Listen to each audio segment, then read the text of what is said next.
University Place City Council meeting for March 20th. My name is Steve Worthington. I'm the mayor of University Place, and in just a moment I'll be gaveling in the meeting and bringing it to order. I hope everyone enjoyed the first day of spring. It almost seemed like it was spring today. Let's see, I think we're here, and with that I'll call the March 20th University Place City Council meeting to order. And we can begin with our roll call. Thank you, Mayor. Councilmember Keel. Councilmember Keel, present. Councilmember Wood. Councilmember Wood, present. Councilmember McCluskey. I'm here. Councilmember Fleming. Here. Councilmember Belisi. Councilmember Belisi here. Mayor Pro Tem Figueroa. Present. Mayor Worthington. Mayor Worthington present. And Mayor, you have a quorum. We have a quorum? Excellent, thank you. And may I start us today with our Pledge of Allegiance, please? Please join me. I pledge allegiance to the flag of the United States of America and to the republic for which it stands, one nation, under God, indivisible, with liberty and justice for all. Thank you. And now we can move on to, if there's a motion to approve the agenda.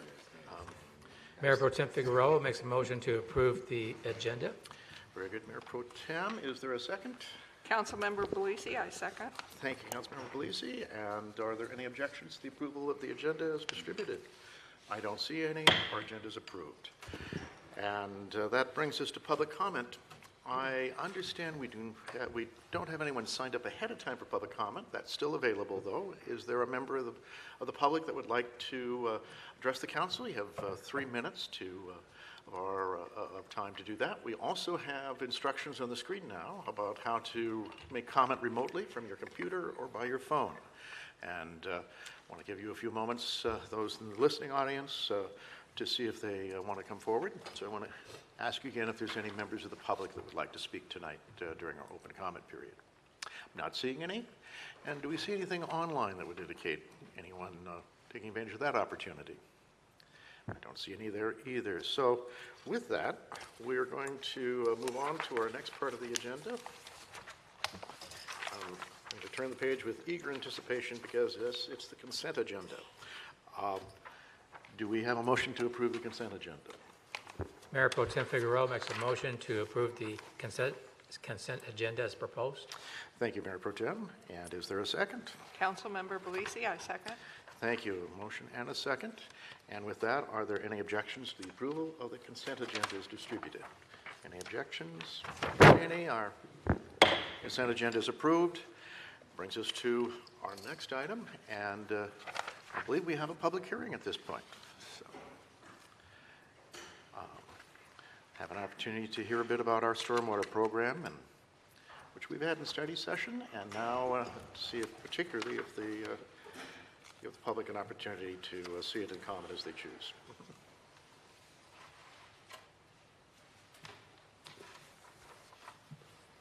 Thank you, Mr. Mayor and City Council. I'm Jack Eklund, the Director of Public Works, and with me is Todd Smith, our NPDES Coordinator. Tonight we are bringing to you, for both public hearing and your consideration, an update to our stormwater management program. As a condition of our NPDES permit, the city is required to develop, implement, and annually update its stormwater management program. This program lists the items that are required to be addressed under our permit and also identifies the actions that we're going to be taking to meet those requirements. A summary of the changes for this year's permit are we have updated the dates of the comment period and the applicable council meetings that reflect for this consideration. We have updated the milestones to reflect the 2023 requirements. We have updated some hours associated with GIS mapping. We also have added a business source control program, a operation and maintenance stormwater pollution management plan has been added, and then finally we also have updated the stormwater pollution protection plan for the Public Works facility. This stormwater management program was studied at the last council meeting, and the full document has been available for the public to review and comment on our website since March 2nd. During the study session, I do have a follow-up. We had a question asked about our NPDS program costs, and so included in your council packet is a summary sheet that reflects what our 2023 NPDS program costs are.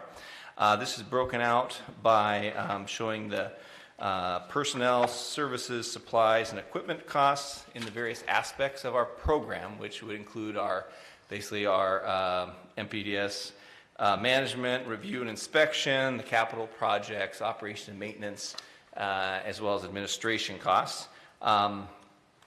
The total in our current budget for 2023 of NPDS program is $7,485,631.85. Now, one thing to note, this shows what's in the budget. It's not necessarily a typical snapshot of a year for a couple of reasons. One is the elements that are noted under capital costs. When we budget our capital projects, because a capital project spans multiple years in a budget cycle, we budget the capital costs in the beginning year. And so basically everything you see here for capital costs, that would reflect the 2-year program of actual capital costs. And then the other item under services, under the first part, under the education inspection and so forth, that right now has a larger number than it would typically, because we're in the middle of that, the stormwater management comp plan update. So that's something that happens about every 20 years. And so that's additional cost that we typically don't incur. But anyway, with that, we'd be happy to answer any questions you may have. And that concludes our report. Thank you, Mr. Heckman. Appreciate that. So before we go to public comment, do we have any factual questions the council has? Anything to clear up? Okay, I'm not seeing any, in which case we can start a public hearing. So let's see, Emmy, I'm trying to remember, do you lay down the rules for us here, or do I get to do that? I get to do that? Yeah, okay. Let's see. Then call the public hearing to order. At this time, we'll take testimony from the public with regards to the stormwater management plan. If anyone here would like to make testimony, either in person or online, the process for making testimony online is again on the screen. And if there's anyone in the room, we'd like you to make yourself known, and you have 3 minutes in which to address the council with your comments on the stormwater master plan. Do we have anyone in the room that would like to make a comment? I'm not seeing anyone. And again, online, I'm not seeing anyone from here, but anyone else, any of our staff identify anyone online that's indicating they'd like to make comment? Okay, all right. Well, having opened the public hearing, I'm now closing the public hearing. So we'll move on for the consideration of the issue.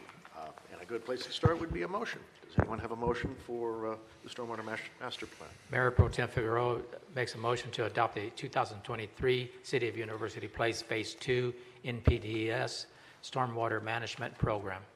That's a very good motion. Thank you. Is there a second? This is Councilmember Belisi. I second. Thank you, Councilmember Belisi. And let's see, any discussion? Councilmember Keel. Thank you, Mayor. And thank you, both of you, for your report. You know, this is something we do all the time. But I want to thank you for not making it mundane and not taking it like, you know, something that we just ho-hum, we always do this.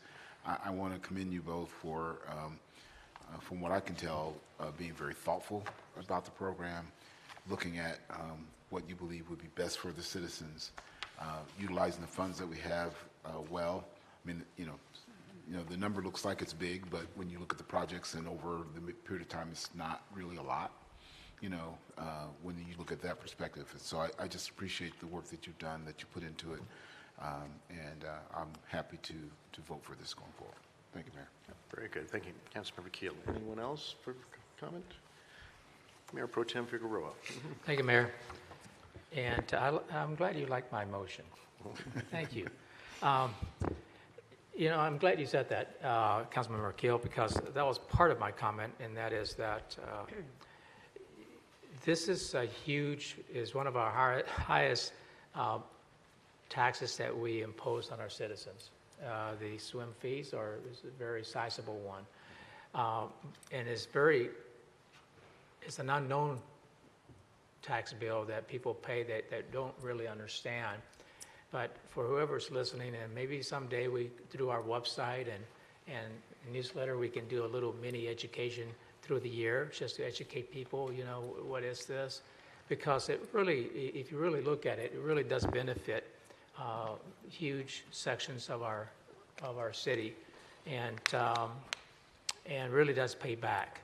And what I'm really happy about is when Todd went into this program, because I really think you do a great job, especially on the educational program part, which is, as we all know, and you said it very well, Todd, and the last time is we don't want to be whacking people.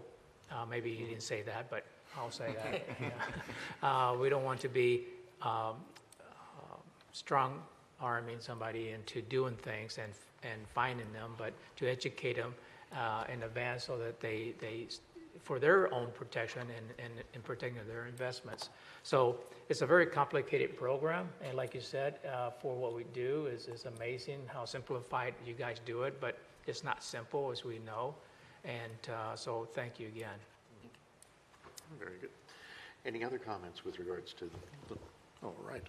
Well, then we'll in just a moment move on to a vote, but I do want to also add, yes, it's an important program and shows it collects significant resources in our community, but it also helps protect both our environment and our properties by having appropriate stormwater control and treatment and being able to maintain a quality of life that we expect in the Northwest. So it plays a key role for us there. And with that, I think we'll move on to a roll call vote. Councilmember Keel, Councilmember Keel? Aye. Councilmember Wood, Councilmember Wood, aye. Councilmember McCluskey, Aye. Councilmember Fleming, Councilmember Fleming, aye. Councilmember Belisi, Councilmember Belisi, aye. Mayor Pro Tem Figueroa, Aye. Mayor Worthington. Mayor Worthington, aye. Vote result 7-0 to the ayes. Thank you. Motion passes, and we have that one completed. Excellent. And then we have several other items for consideration, and the next one up, I believe, Mr. Eklund, also involves your help in that, so appreciate that, along with Mr. Persky, I believe. So that would be our parking meter purchase approval and such. Would you like to tell us a bit about that? Or Kevin? Up here with me now, Kevin, our Director of Development Services. Actually, what is it? Community development? Do I have that? Community economic development. Community economic development. There we go. So, as you mentioned, this is we're bringing for you right now consideration for a purchase of parking meters for out along Marketplace. This would be 32 parking meters. 4 of those would be single head meters, and 28 of those would be double head meters. As you recall from the last time we studied this, this stems from the businesses along Marketplace have requested that the city perform some parking demand management in some form out there.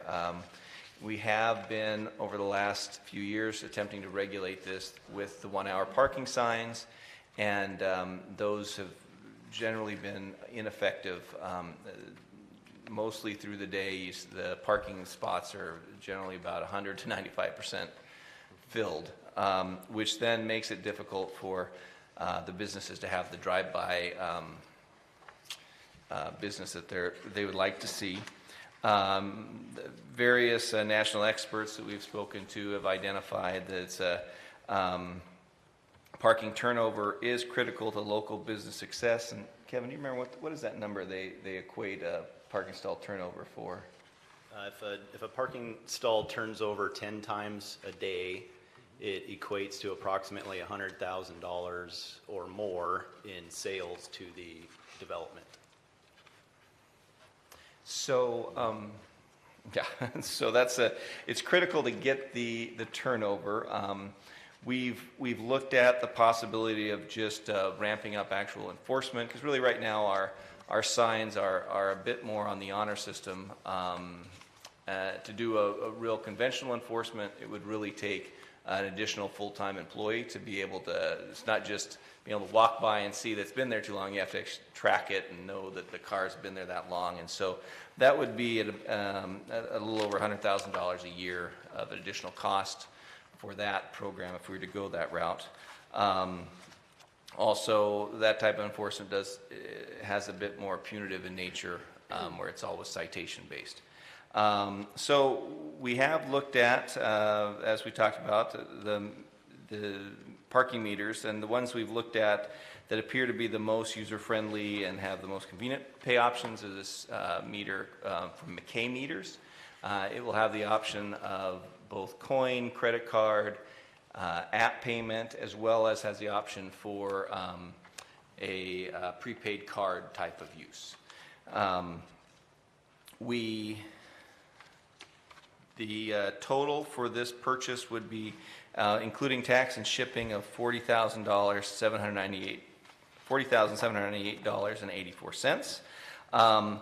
One thing, and I want to go over a few things that we had as follow-up to the last, some questions that were raised at the last study session on the meters. And so some of the questions we had were a question about solar power, both the suitability and longevity of it. So on the suitability, so these meters have been used in quite a few other Northwest city applications, most prominently in Vancouver and Victoria, but also there are some around Western Washington as well. But they have, at this time, they haven't had any issues with the solar power. And many of the installations, we've talked to them, have similar lighting conditions in some of the downtown urban areas of Victoria and Vancouver especially. They need just 10 minutes of daylight to have a full day's charge, and the daylight is cloud cover would satisfy for that as well.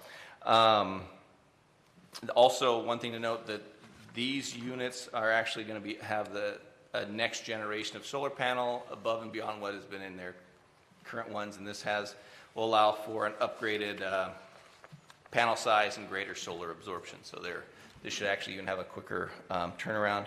There is, they estimate the longevity of the meter battery or the solar power battery to be about 5 years, and we do have some.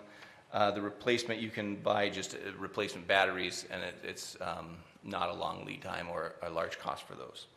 Another question we had was the durability of the unit itself, and are they prone to vandalism and being broken into and so forth. Currently, they aren't experiencing a lot of problems with that. The material of the meter itself is made from the same material that Army helmets are made out of, so it's that military grade metal, and so that allows them to be fairly damage resistant. They also, one question would be, do you ever see it where they cut off the post and take it home to try to do something? Well, what we have with this is so the post itself is just a galvanized, simple, fence post, but it has the ones we have here will have a decorative looking sleeve, so that makes for aesthetics, but it's also a bit of a security feature because it swivels on its own, and so you couldn't take a saw to it. It would just keep moving out of its way. I suppose if you had enough people holding, maybe, but they haven't had that problem. So that's what we found out on that. Preloaded cards, that was, we did find out that is something that is frequently used. It does have a little bit of a startup cost for us. It's about $1,200 to get the equipment to basically load the money and or the stuff into the cards. The cards themselves cost $5 themselves to make them because they have the security chips and so forth, but they are reusable and can be recharged, and so that is a common feature, and they'd be happy to get us set up for that if we need to do that. Another question we had was on on the history down at the Old Town Tacoma. And unfortunately, I've reached out to my counterparts at Tacoma, and the last person that was around when they were doing that had just retired a few weeks prior. And so they don't have any institutional knowledge anymore of how the situation was there. I do know just from parking configurations, it's a little bit different what we have. We do have the free parking would still be offered in the garage as well as on Bridgeport. So it's a little bit different situation at least. But I apologize that we weren't able to track down better information on that. Another question on the educational campaign. That's something that we would expect to roll out. As we mentioned before, that's a critical piece of this, is to make sure people know why we're doing this and what it's for. And we anticipate rolling that out later this spring. And that would certainly include use of our UPTV, social media, and newsletters, all our various the website and our various information, also with posters and brochures and all that sort of thing. But our plan, we'd be coming back to council with, once we fully develop what our plan with that is, prior to implementation, so you're able to fully vet that.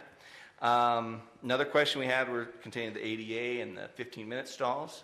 And, we've confirmed that it doesn't make sense to meter either of those. And so we would have, right now, there would be 4 ADA stalls as well as 10 15-minute stalls, and those would not be metered, and they would still just be regulated by signage. We haven't had as much of a problem. People tend to at least honor those a little better than the other ones. The other issue is, another thing is when we've looked at it, we were able to do the layout, and we were able to confirm that just by some simple restriping and kind of maximizing the efficiency of the spaces out there, we're able to gain an additional 3 parking spaces along Marketplace too. So part of the effort would be to restripe as well to gain additional parking. Signage is another follow-up, and we did confirm we'll be able to get a separate sign posted at each meter location that clearly identifies that the free parking is available in the garage. In addition, it'll have the terms of parking and so forth as well. But that's something that we'll be able to provide. And then also on the meters themselves, they do have a customizable, both a decal that goes on it that would be catered to our needs, both our branding as well as instructions, as well as on the LCD screen itself. So, and then I think the final issue was just updates on the business comments and support letters, and we have received, a few more, and they are attached to your council packet, although Kevin maybe will expand on that a little more. But yes, they were at the previous study session that we had, I included the majority of these. However, we received 3 additional ones that came in after the last council meeting, and we included those in this packet for comments from the businesses. And this kind of goes along with, we did hold a separate meeting with all the businesses, or we invited all the businesses. A vast majority of them did attend. We went over the proposal exactly as we presented to the city council, and we just received some follow-up confirmations from not only the businesses, but we also did receive one from Veris, who's the major developer of the commercial properties in support of parking management through the meters. And then finally, I just want to direct, we do have in the packet a map that shows, where our metered stalls would be. It also tells us the number of the 15-minute, the short-term parking and the ADA stalls, and also that, kind of reiterating our Bridgeport Way parking would remain free and unmetered, as well as the 880 stalls in the parking garage would be, unmetered and unregulated for that. So, but with that, we'd be happy to answer any questions you may have. Very good. Well, thank you. Council, let's see. Questions, Mayor Pro Tem Figueroa. Thank you, Mayor. On one of the business comments from Marketplace Flats, he mentioned I also would like to remind the city of my recommendation to add more visible signage indicating one-way driving. Where's the one-way driving he's alluding to? Just on Market Square. Oh, those and- two. Yeah, the two. Thank you, right, excuse and- me, I forgot about those, right. Yeah, and that's something I've been on my radar as well. We have the pavement markings, but especially where my offices are, I can see that people every now and then are going the wrong way. So that is something we're going to do a kind of a comprehensive look at the signage as well when we do the restriping, and we'll also have some other kind of surface signs for parking direction as well. But that's definitely something on our radar as well. And the other question I have would be on the comment from the Julie Blakesley. I'm not sure who she's with, what business she's with. Oh, she's the clinic manager from the urgent care. And my question there is, well, not a question, but a comment. Did you get back to the clinic as to what the plan is for those urgent needs and what was resolved? I've not reached back out to her yet, but I will Okay. definitely would like to as we, fully Right, go through okay. this. And some of her questions, she did not attend the business meeting with us, so I think some of those questions would have been answered at that meeting. Got it. We sent the information to all the businesses, and this was just feedback that she had emailed, but we'll definitely reach back out.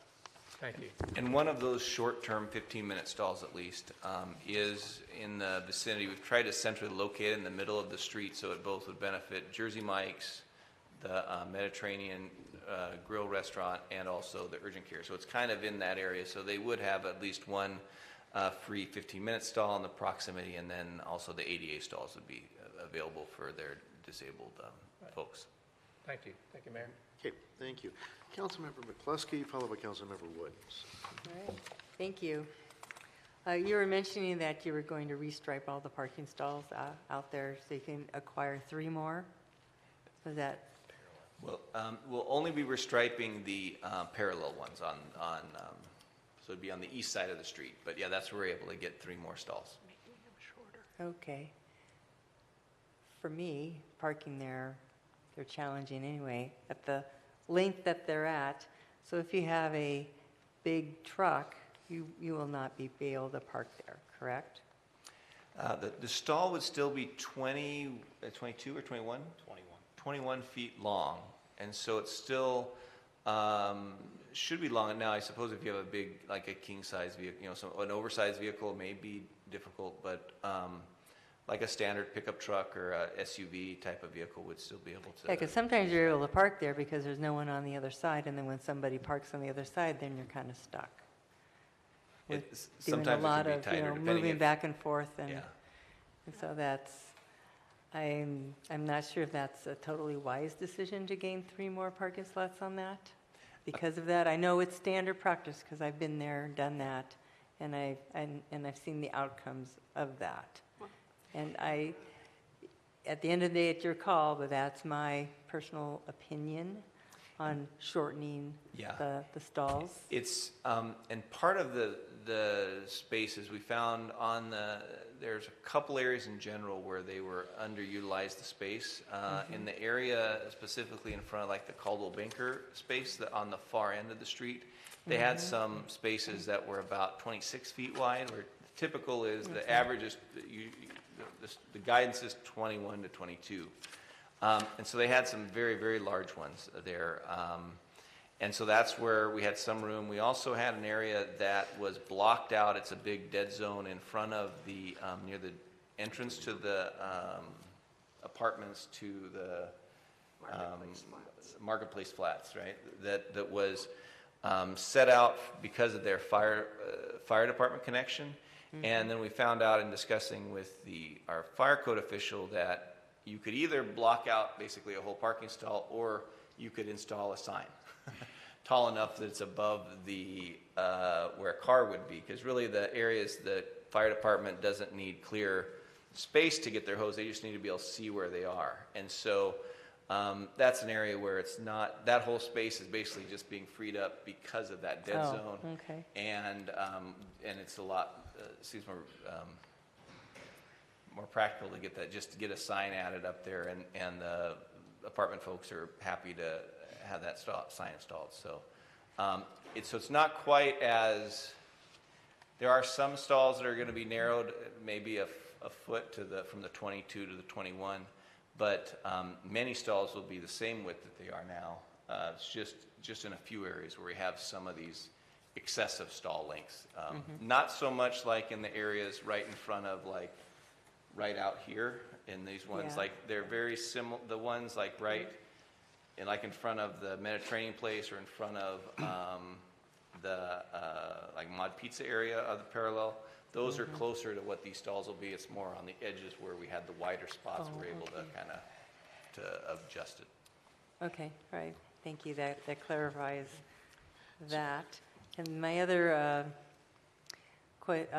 statement, I do agree with the turnover factor, and that will uptick the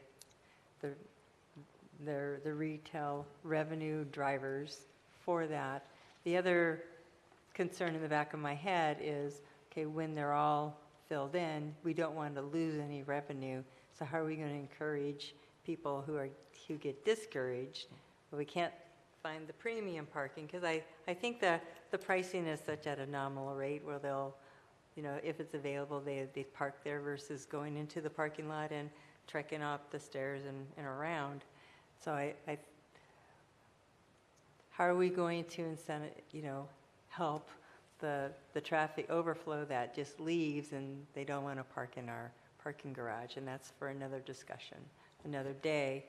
But I do concur, and I think the time frame you have in there is typically pretty lengthy for people to go in and park and do their business and turn over, and it will preclude the employees from parking their 4 to 8 hour shifts, which that certainly should have been a business manager's concern. As a retail manager, I would certainly not have my employees park where they are parking. But anyway, I think this is a good idea, and in a year I'd like to see how the outcomes are, going back with the businesses and then coming back with a report so that we could see how much revenue driving from this year when they're installed, a year from when they're installed, to do the cross comparisons. Yeah. Thank you. Thank you. Let's see, Councilmember Wood, followed by Mayor Pro Tem Figueroa. So, thank you, Mayor. Obviously, no secret, I'm not super enthusiastic about this. But based on the work you've done, the emails you've gone to get from the businesses, I'm willing to give it a go. But again, as just Councilmember McCluskey mentioned, I really want to see some assessment or measurement of success in 6 months or a year time frame, both with the businesses to see if they're getting the effect that they intended, and also if and when we get public comment, whether it's through the education process or after the meters are installed. Just keep a running tally of public comment on what people are saying. And if we can get that combination of information in, say, 6 months or a year, I'd very much appreciate it so we could reevaluate. Yeah. Thank you. Certainly, yep. Very good, thank you. Mayor Pro Tem Figueroa, followed by Councilmember Fleming. Thank you. So back to Councilmember McCluskey's comments about the size and all that and big trucks. I think it's a cumulative for me.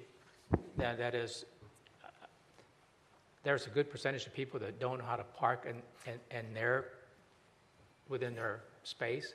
They're always like over, which then, it makes it harder to use that other space.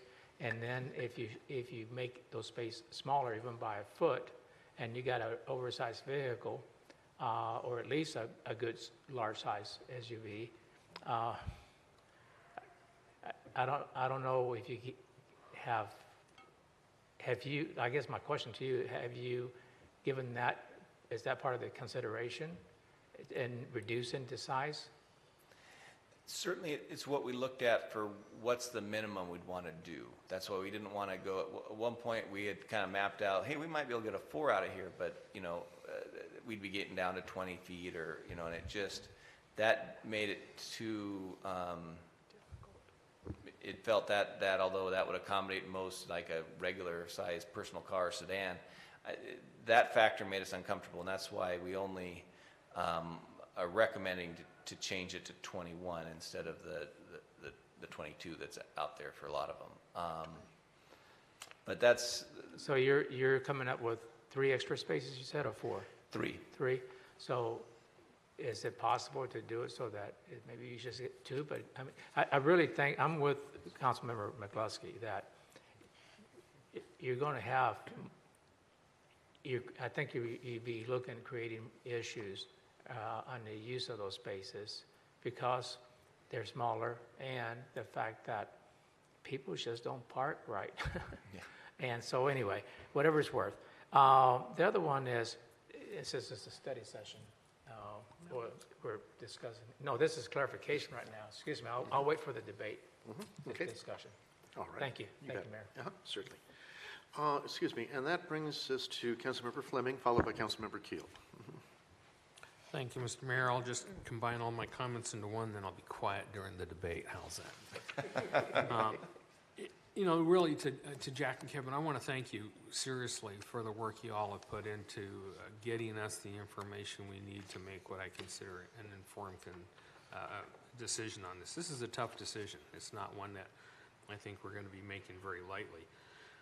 A couple of comments, though, or a few comments. One is on the vehicles. I don't think it's so much the length that we're talking about, but it's the width.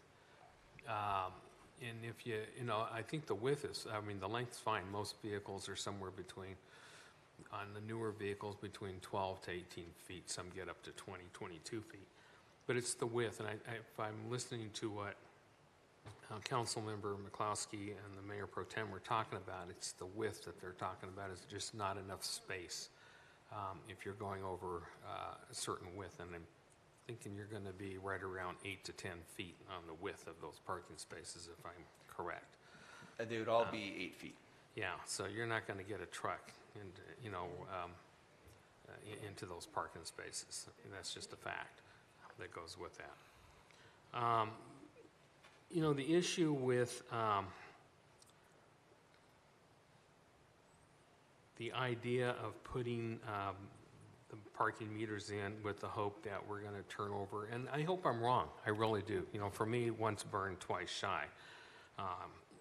But I think it will move employees into the parking garage. I'm not convinced it's going to move consumers because consumers are just creatures of habit.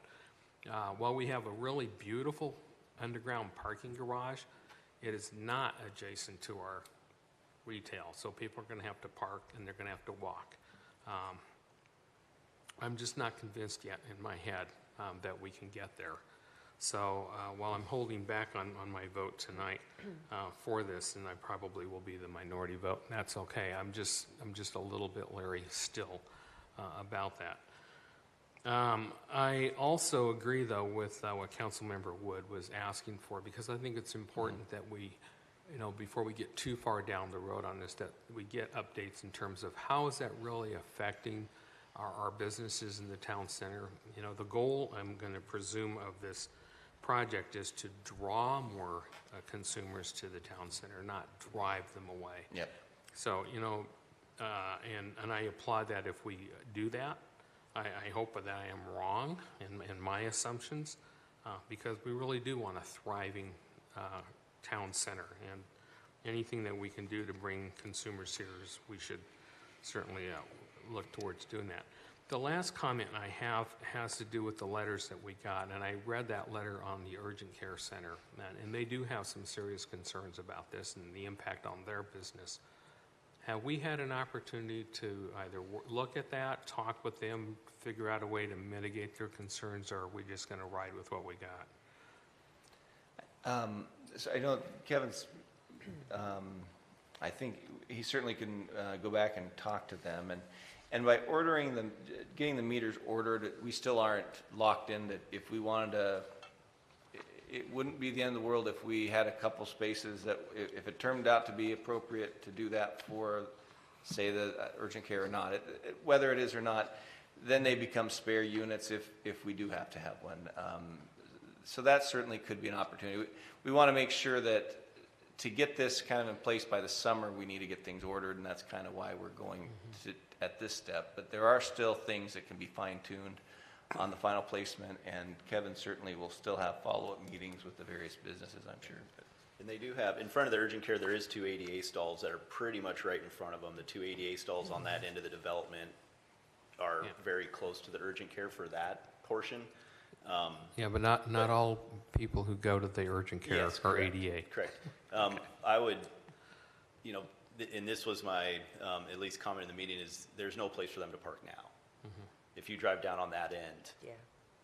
it's full all day long. Why would they be so concerned then if that's the current standard? And then there's the, as been mentioned by many council members, there's the employee issue that we just see Right. ongoing. Even though we've had conversations with the business managers and the owners, and they do tell their employees, or at least they tell me they tell their employees not to park there, but I think with employee turnover, and if you're running late to work, where are you gonna park if no one's Oh. stopping you? Yeah, I am So, thoroughly yeah. convinced we'll fix the employee issue. I'm just worried about the Yeah. consumer issue, that's all. So we'll have to work with that particular, especially, I mean, they have a little, I guess, different clientele potentially, because they have people coming that are with an illness that might make it more difficult for them to go from the garage to the location. So we'll have to be in closer contact with them over time to see if we need to adapt to that use. Okay. And I think it's fair, when we come back to council as part of our educational campaign, I think we'll also give you an update of where we are with any other conversations we've had at the businesses, and we'll be able to update with, if we worked out any additional considerations for them, for sure. Okay, in conclusion, I just want to say once again, I thank you both and certainly the rest of the staff for the work that you all have done on this. I really commend you on that. It has been thorough, and I appreciate that. So thank you. Okay. Thank you, Councilmember Fleming. Councilmember Keel, your turn, followed by Councilmember Belisi. Great, thank you, Mayor.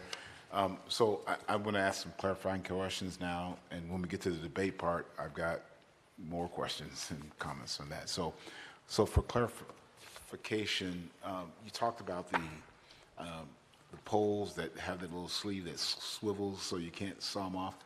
Does it go like all the way down? I mean, because I would imagine, a smart person would just go below that little swivel sleeve and cut it off and run off with the longer post. Yeah, it's the full length of the. Oh, it's full length, okay. Of the post, yeah. Okay, good. So, and then the next question for clarifying, you mentioned about the enforcement piece, like if we have the meters and the meter runs out, and it's, you parked an hour meter or a 15-minute meter and you're like 7 hours into it, and it's run, I mean, is there somebody that's gonna go around and write a ticket or mark the car or, do something about that? And so for the main difference with when you have, from an enforcement standpoint, parking meters versus traditional parking enforcement is, parking meters is your system to track if somebody has been there. And we have it, basically we'll be able to piggyback our existing security contract, allow them, they're doing their patrols of the area to be able to, it wouldn't take very much time to be able to do, basically you'll be able to see on the meters if the light is red or green, and then they'll know if it's red, well then they would issue the ticket. Now likely we would do warnings the first, implementation kind of thing, but so it would take, we'd be able to utilize basically existing resources without much additional enforcement costs with meters as compared to traditional, and you'd have to have someone be able to document when the car was first there and when it's still there, and so it would be a full-time person for that. Right, no, and thank you for that, and I got the meter part. I was just really curious, is anybody gonna go watch the meters and then call the person out or document the person is there beyond the time the meter was there? So, sounds like that answers yes. Yep. We're gonna use this, security people. Okay, thank you. Thank you, Mayor. Okay, thank you, Councilmember Keel. Councilmember Belisi, and I have comments after that, or questions rather. Thank you, Mayor. Well, as a resident of the area, I can tell you that parking is definitely an issue on Marketplace. It's a challenge, and I see it every day walking my dog when I'm walking around the area. The stalls, particularly on the north side, are constantly full. So this will definitely be an improvement to get traffic moving, because it's the same cars that are there. It's not new cars coming in, and people do go through. I do have concerns on the education piece, and would like to highly recommend that we spend a month or longer just placing flyers on all vehicles on a set basis, rotation basis, like once an hour. You get a chance to see who is actually there more than, an hour. So you can start identifying who the employee is, and then, have a special flyer that says, you are working here, please go into the garage. But I think part of that education piece is also on a part of what the businesses need to be doing with their clientele too. I don't think they do a real good job in advertising that there is a parking garage to newcomers or even to clients that show up. They just take it for granted that they have the parking out front. So I think they need to be utilized and start their education piece with their clients, and maybe part of it is marking the garage better so that they know which elevator to take to get to that business easier. Because I have been in businesses where clients have asked where they can park, and it's so difficult, and the employees go, I don't know. Well, you're either parking, you as the employee are parking in the garage and you can't tell your client how to get there, or you are one of the ones taking up the spot that this client needs. So I would really like to see that concerted effort made. Find a volunteer or somebody that can spend some time just putting leaflets out there, out in the community. As far as urgent care, while this is a lease thing, and as far as I can tell, urgent cares have a tendency to turn over quite a lot in the area. For whatever reason, we should not base our entire plan based on one client. However, I might suggest that on the initial go-around that we reserve 2 parking stalls for regular clients outside of the urgent care and mark it as urgent care patients only. I have seen that in other retail spaces where these clinics have been located, and that could be part of the enforcement as the security guard goes through. Is just kind of making a mental note or writing down, if somebody is there longer than 90 minutes, putting a flyer on there saying this is for urgent care.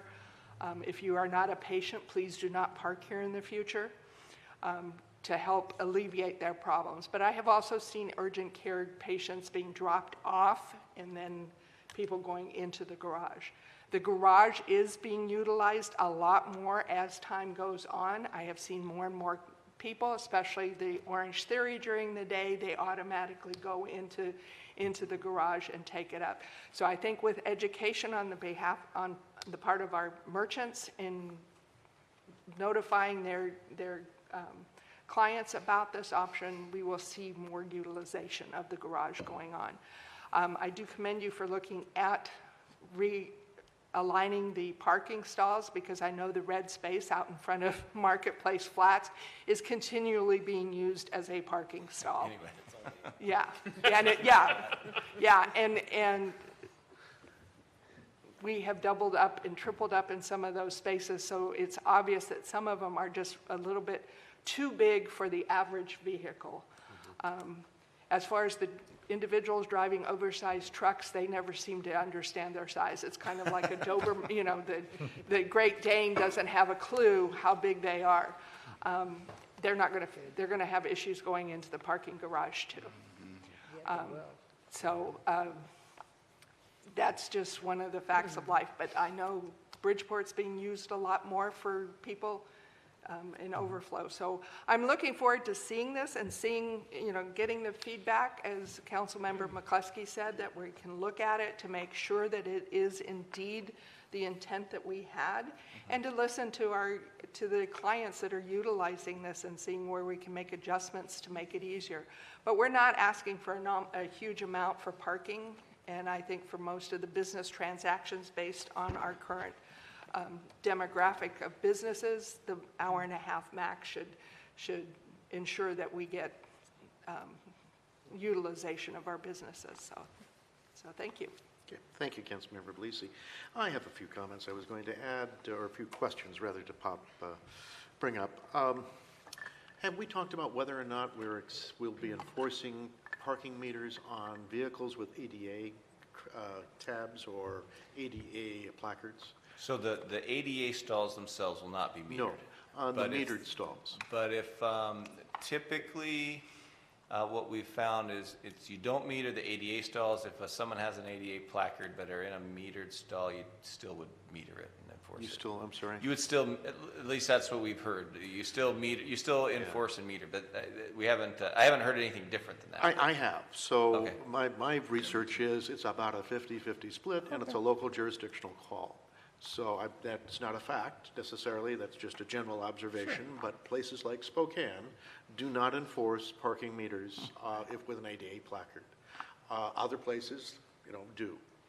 And so there's some level of local jurisdictional authority that's used there. If I were to have a choice, because some of our businesses are certainly ADA access is important to them, I would like us to be able to hold enforcement on ADA placard vehicles unless it's abused in some way. And but that remains to be seen. But we may want to research that further. It's not something that's tied directly to buying meters, but it kind of gets us there. Yeah. Then the parking, the diagonal parking on Bridgeport. Just want to confirm, my understanding is that we are not doing meters on Bridgeport. Is that correct? That's correct. Do you know how many stalls are there? Yes, it is 20-something? 25? 25 stalls that remain unmetered there and as such unenforced from that perspective. Not including the ones in front of Whole Foods, Yes. just the, Oh, Yeah, okay. yeah, 'cause Whole That's a Foods- separate count in terms of Whole Foods. And all right. And then I wanted to be very clear about one particular point. So when we're talking about enforcement, we're not talking about a regular, fully commissioned UP police officer doing this level of enforcement. I think they have other things a little higher on their list, at least on my list. But do I have that right? That's correct. With meters, we have that option. That's a good answer. Yep. All right, good. Now that helps me. Okay, shall we move on to our public comment? So at this point in our meeting, before we take our final council debate, which should be interesting, we invite the public the public to come forward and make comment about this issue. You can do that here in the council room, as we've offered before today. You would have 3 minutes available to you. You also can do that online. And again, we have instructions on your computer screen, if you're at home, about how to make your comment and make that known to us. So this is the time that we'd invite you to make any comments about the purchase of parking meters, and I would say about the parking meter program as well. Is there anyone here that would like to make comment? Please come forward.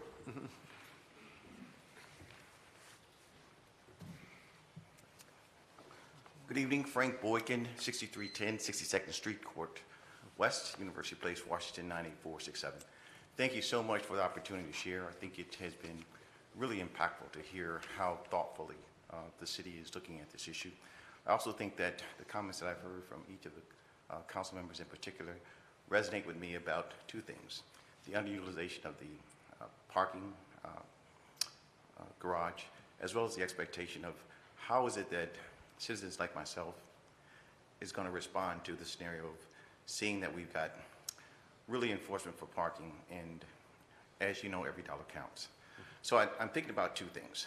There was comments about $40,000 cost for the implementation at a minimum for this, and then the thoughtfulness about a year later when you compare, really have we been effective in seeing both the foot traffic presumably for the retail move in the right direction, as well as have we really been able to encourage the type of activity that moves those vehicles and really does a service for residents as well.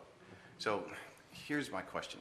I'm really trying to find out, is there really a sweet spot for that year later when we look at whether or not it makes sense to take back that sunk cost at that point of 40,000 plus? What would that look like? Does it need to be a range that makes sense for us on the front end? Or are we really looking for what is residents' reaction to how this process or how this program impacted them personally? Thank you, Mr. Boykin. Appreciate your comments. And so, I'm pretty good about the time. you are pretty good. Yeah, you had a whole 3 seconds to spare there. That's very good.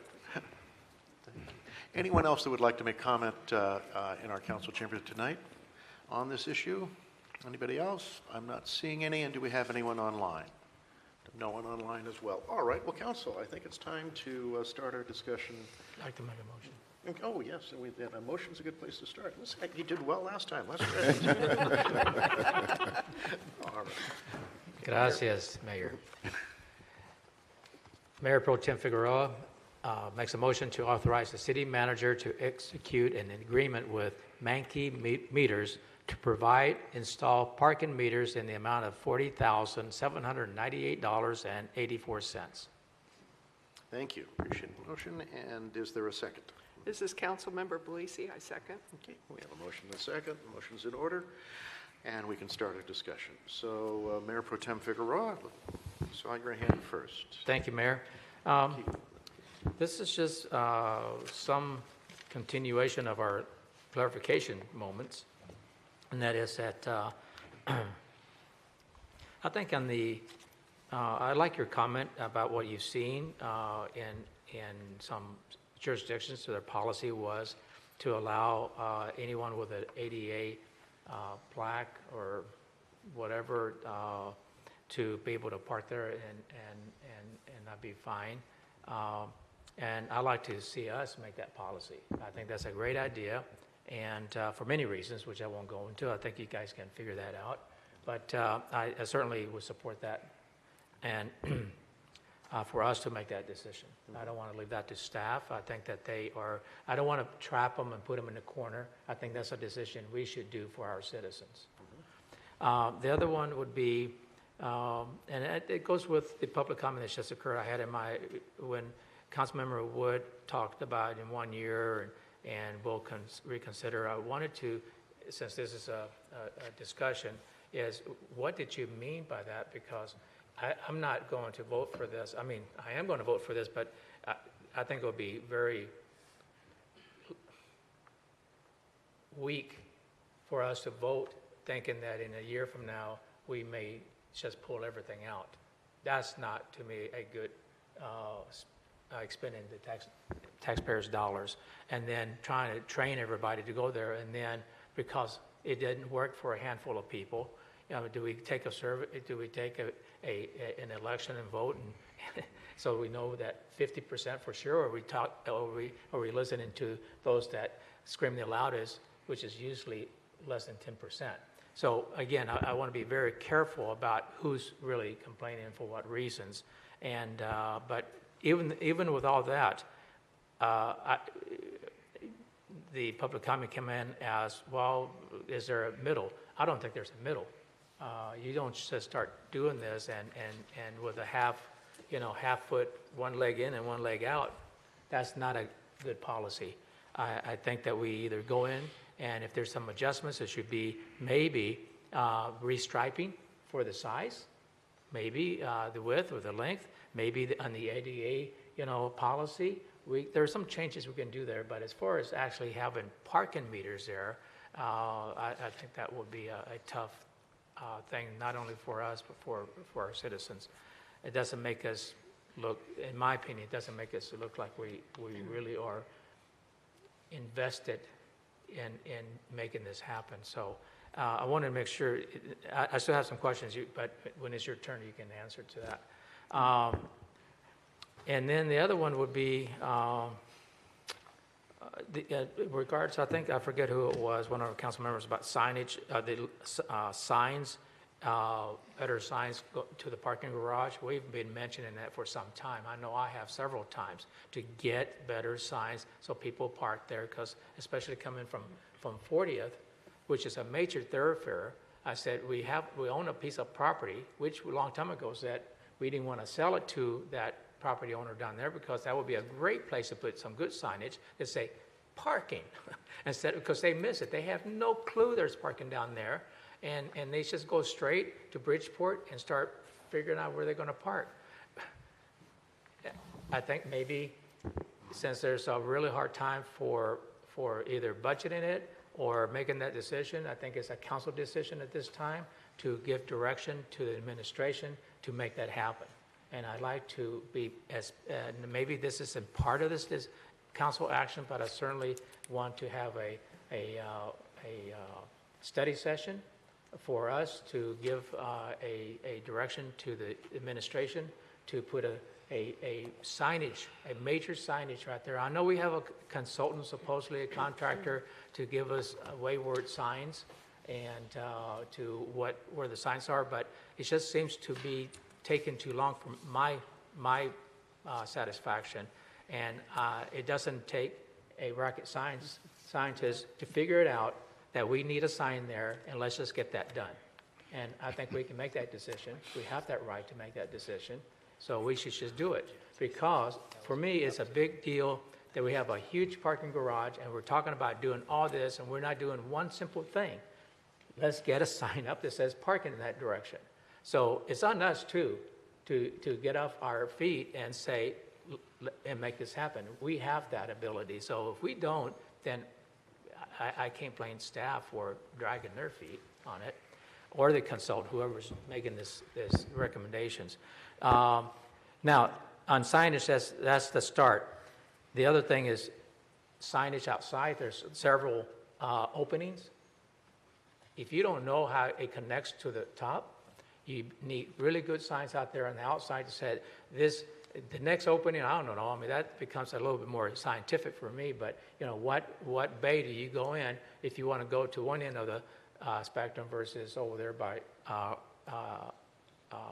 on the other side of the spectrum.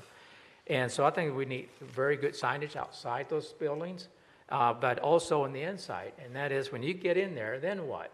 Where are you? People, we know, but a lot of people don't know where. So I know many times I've gone in there and said, you are here, big sign.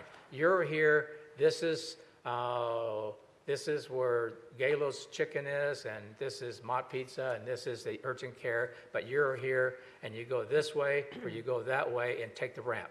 Something like, or take the elevator. Take elevator 1, take elevator 2 if you want to go there, but this is where you're at. That kind of signage, I think, is very necessary, because even if people wanted to park down there, they get lost. They have no clue, even if they're taking an elevator, where they're going to end up. And so, and especially if you're very able-bodied, that if you get lost, it's fun.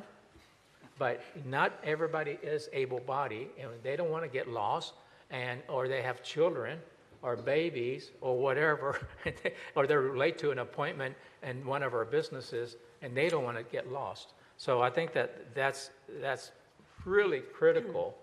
And I say that because for this parking strategy of the meters, if that is going to be successful, we're talking about, successfulness and the implementation. If that's going to be successful, the only way out, and I really mean this, the only way that's going to be successful is if we have the right signage for our parking garages down there. Thank you, Mayor. Thank you. See, I'm going to take this opportunity to point something out to council, which is the clock on the wall is an hour late. Yes. Having just gone into daylight savings time. So a few moments ago, or maybe a little bit more than that, I looked up and, oh my, we are running really quick. And then I realized, no, not quite so quick. But I'm glad you noticed. yeah.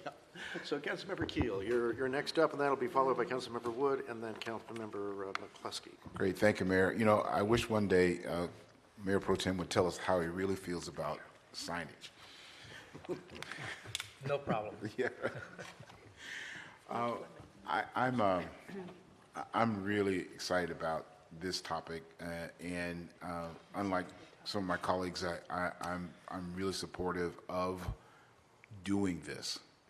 I'm also very supportive of looking at it and assessing it back in a year's time or 18 months' time after we've done this.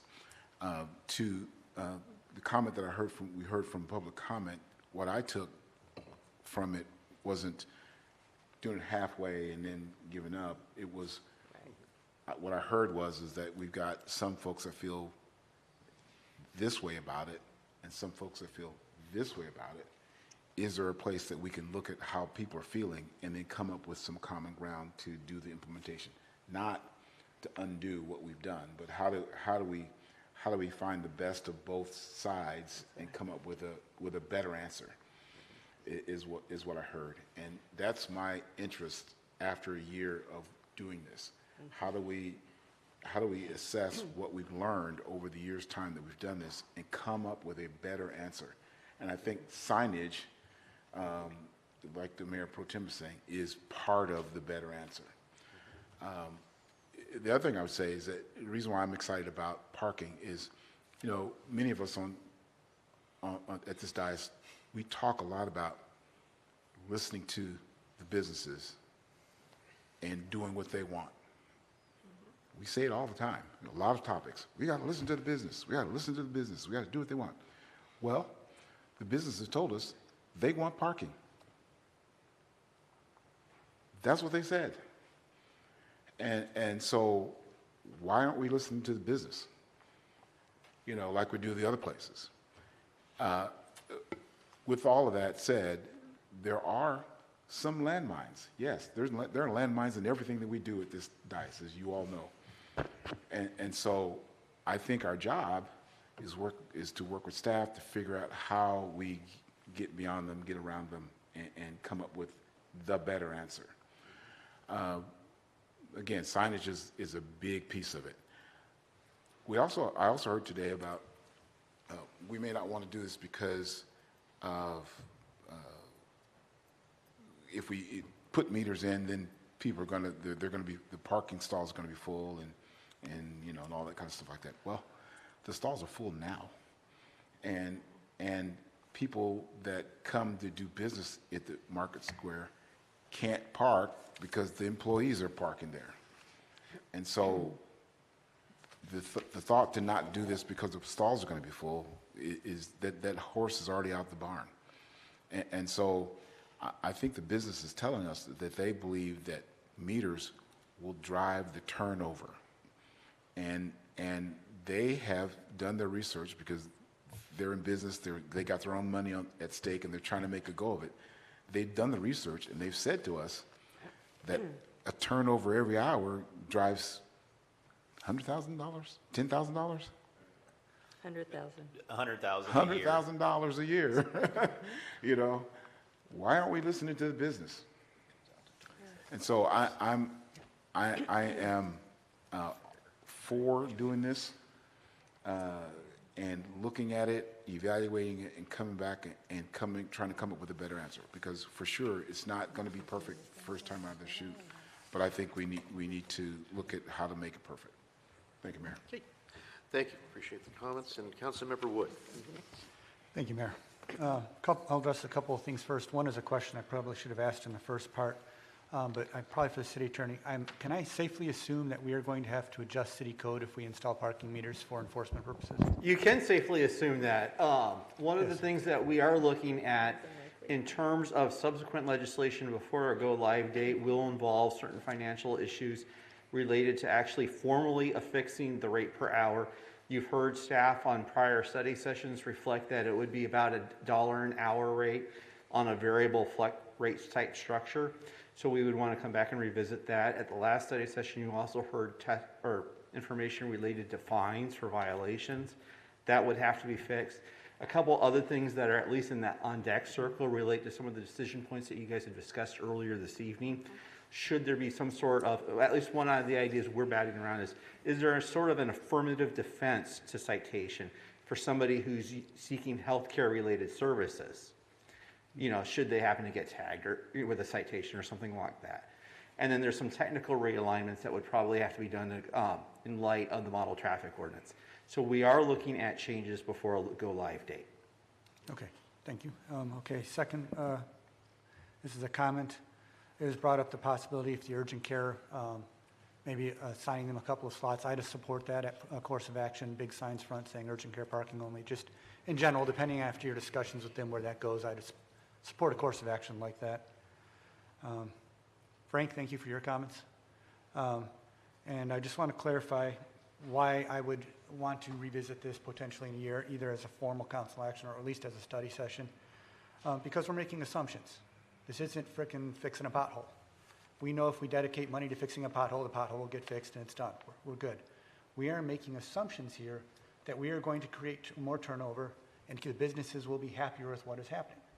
They think that's what's going to happen right now based on the emails, which is why I'm willing to support this up front. But 6 months or a year from now, we may find out that's not the case. But we're only going to find that out unless they either come and beat down our door saying we got to fix this, or if we just ask a simple question, is this working like we intended? And I think that is not going halfway in. I think that's doing our due diligence as a council. That's our job, to make sure that the stuff that we enact actually frickin' works. So I don't see this as being wishy-washy or anything. I think it's just doing an assessment of something that is not cut and dry as far as the effects we're going to see. Maybe it'll be wonderfully effective and we can look back in here and say, good, thumbs up, let's move on. Maybe it won't be. I think we need to ask that question, and that's what I am concerned about. And I think I'll just stop right there before I get in trouble. All right. Thank you, Councilmember Wood. Appreciate that. Councilmember McCluskey. Right, thank you, Mayor. Well, as I see it, being a former retail manager, parking is golden in front of the stores. Turnover is golden as well, because it will. I don't know if it's going to drive in our market score $100,000 extra a year, but pretty substantial for that little strip that we have, because I consider those premium parking. And so why not charge a little extra for that with the incentive that it will get turnover, and hopefully it will generate more revenue for each of the retailers along the way, which may create more interest in other retailers as these retailers turn over, because they may not be here, for 50 plus years. There's always quick turnover in retail, as we know. Times change, customers' tastes change, where they want to do their, discretionary cash options change. So I do believe that we're not going to regret putting the parking meters here. I believe that there will be a return on the retailer's investments with this. And it'll be interesting to see the return on our investments as we collect the dollars for the premium parking. Outside of the premium parking, we have in Market Square, to include the 8 15-minute unmetered free parking, 56 unmetered parking outside of the exclusion of Whole Foods, because you have the 2 on this side, then you have the 8 on here. Whoops, I guess I did my math wrong. Wait, it's 24. So 36.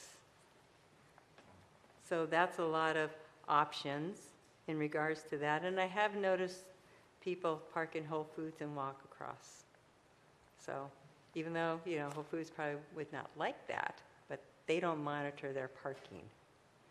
So that might be a little concern, but that's their concern for the outcome of this. The other comment, I like Mayor Pro Tem's talking about our parking garage and adding additional signage. And if you're a first timer down in the parking garage, I think you need some more definitely clearer, larger signing. Like, I want to go to Gallows. I'm I'm kind of turned around, which way do I go? Maybe on the elevator, take this elevator, there's a big painted sign, Gallows, Bliss. I think would be really, really helpful and probably encouraging more people to park down there. Better lighting, safety factors as we talked about before. Music. It makes sense. Music makes people a little more comfortable. That's right. And 70s R&B. also, in indication on the educational pieces, there is adjudication for the right cause. If they're parked there for an emergency or something outside of, wherever they can park. And I think we're a fair and just city. We will do our due diligence and do the right thing for that service to our citizens. And I, like Councilmember Keel, concur with what my interpretation of Mr. Boykin's comments were, which were excellent. Thank you for those comments. I always enjoy public comments because they always make me think a little deeper. And yours did as well. So going back, I'm not looking at pulling up the stakes on this. I'm looking at how to improve going forward and making this a more user-friendly program, because I've noticed challenges with people going to the meters as user-friendly as we think they are, and they're having issues. So getting that feedback to make it a little bit simpler and user-friendly for me, for people who are having problems, troubleshooting that aspect of it as well. And I'll conclude my comments. Thank you. Thank you, Councilmember McCluskey. Councilmember Fleming, your turn. Thank you, Mr. Mayor. I did say earlier I'd be quiet, but I can't help it. You're a promise breaker. Tell us how you feel. It's your right to speak up. Let me tell you how I really feel. To Mr. Boykin, thanks so much for being here tonight, and to echo what Councilmember McCluskey said, I think it's always awesome to have public comment and have citizens engaged in the governmental process. So thank you for sharing your time with us. I do agree. Obviously, I think there's enough support for this particular legislation, but to Councilmember Wood's point, I do believe it's important that we come back and revisit this, whether we do it in 6 months or a year, to get an update. I'd rather be ahead of the curve than behind the curve. If it's working, awesome, great. If it's not, then it gives you time to kind of readjust what you need to do. I, too, echo the signage.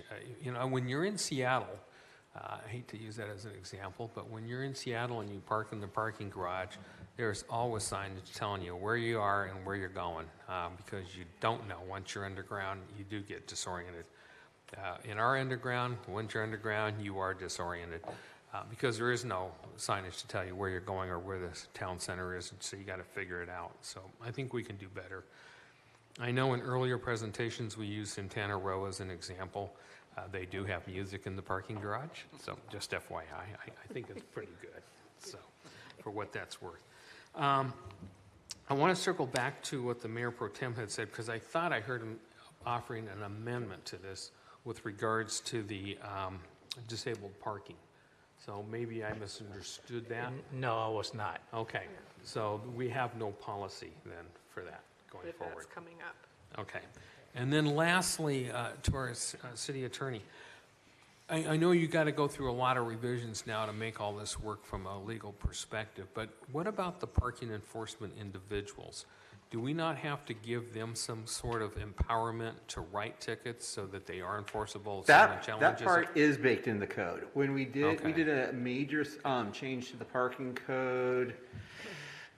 Don't hold me to this, but I want to say around December of 2021 or thereabouts, that included, it was forward-looking, that included a lot of the general parking meter type stuff, recognizing some of this would still have to follow.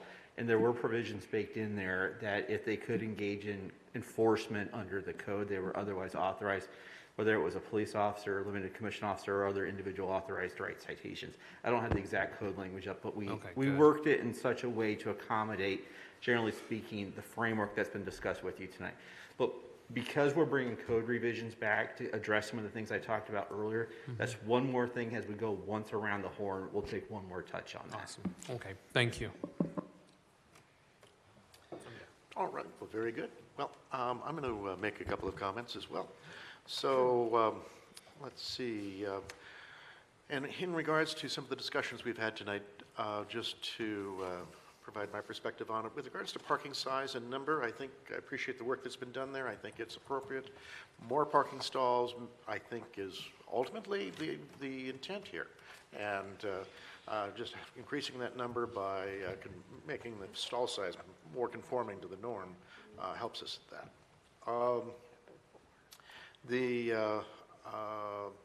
Frankly, I also appreciate by both of our directors here and the related staff the research that's been gone through this, and they can spend a couple of years as we've looked through it, thanks to some intervening activities. And I do think, as Councilmember Keel said, it's important for us to be aware of what our business community would like to see happen, and look for ways to implement that in the specifics of our community that makes sense. Like everybody here and everybody in this community, we have a different set of life experiences, but when I think about mine and working in economic development in a variety of different communities, this is a very common issue. And it always comes back to controlling parking spaces, and usually that's some aspect of meters or certainly enforcement of some kind. This seems to me to be able to get us in the right direction. Time will tell if that's the case. Speaking of which, in terms of time telling, we've been talking about a couple of different times already, almost all of our council members talked about revisiting this issue. And I also want to talk about that. I think we should. But I think in revisiting it, I don't intend that to be some sort of sunset on what we do tonight. It is more a calendar date that we all come back and we get to hear the results and we see how did that do about achieving our objectives. And then we figure out what we want to do about that. Now previously, to help us in those objectives, the city staff has talked to us about the fact that there's a bit of freedom in terms of how long the parking meter time goes for and how long what the rate might be, though we have a cap, it could potentially be a little less. There's a little bit of movement that they'd like to be able to fine-tune those pieces in order to reach our objectives. And by adjusting time and cost, those are important tools we heard to be able to do that. So my view is you have that latitude within the limits we've provided. And also speaking of objectives, I wanted to articulate what my objectives were. And I think this maybe goes to a bit of what Mr. Boykin's comments were about, and I appreciated hearing those comments as well. But for my objectives in this program, I'm looking to see if we can't increase the turnover in our parking stalls. And for me, that turnover is a big piece of it, but it's really there for customer access, and it's being able to get the customers a little closer to their appointments or their goals and such. Additionally, from our conversations and the comments we've had from our business community, another goal that's popping into my mind is that we have some accommodation for our healthcare-related citizens, which is if they're here, and businesses, if they're there for a health issue, we should look for a way not to make them walk 6 blocks to get there. And you know, I'm being a little facetious with that, but I think you get the idea. And this is just in terms of one council member's perspective.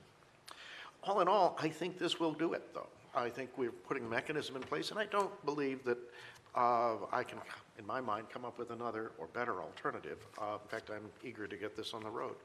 So unless we have one more set of comments from Mayor Pro Tem and Councilmember McCluskey, is that your hand up or just resting? I'm just resting. Okay, just didn't want to miss you in case. So, all right. Then let's go with Mayor Pro Tem Figueroa. Thank you, Mayor. Just a couple of things. I know I talked about the ADA access, and Councilmember Fleming kind of thought I did an amendment. What I think, I keep listening to this report, and I do agree with that, and I want to kind of lock that in, but on the reports. But On the 88 access, I think that after the report, the first report, let's say we say 6 months from now, please, we require them, staff to come back. We can then see, kind of let it dust settle and say, can we add? As well as can we subtract? And I think that's one of those items, can we add where, well, we're having issues with ADA, whatever, can we add that portion so they don't get fees? Right now, I think that we should leave that alone. So I'm not proposing we act on that or ask the staff to act on it. That's my feeling, is that let some dust settle to be able to see exactly, not only from us, but from staff and the community as well as the businesses. And then we'll get a better feeling for that. The other one is, I don't know if we should amend this or just give direction to staff to put it in. Maybe it needs to be part of the proposal here, but certainly it should be concrete to say I like to recommend to us 6 months from now, report back with a thorough what the heck happened. And then 1 year from that 6 months, it'll be the second report. And after that, I think we can be in the clear. That's my thoughts on that. So I like to have clear direction on that. It seems fluffy to me saying report back. So, Mayor Pro Tem, I take from your comment that you have an amendment to offer to this motion that would provide for a 6-month report back to council on the effectiveness of the program? Mayor Pro Tem Figueroa makes an amendment to the proposed action to have staff bring back to the council a 6-month report, a thorough, detailed, that reflects the businesses, the community, and staff on what's happened on the street, as well as a 1-year report after that 6-month report. Is there a second to that amendment? Second. Sorry, second with Councilmember Fleming. Thank you, Councilmember Fleming.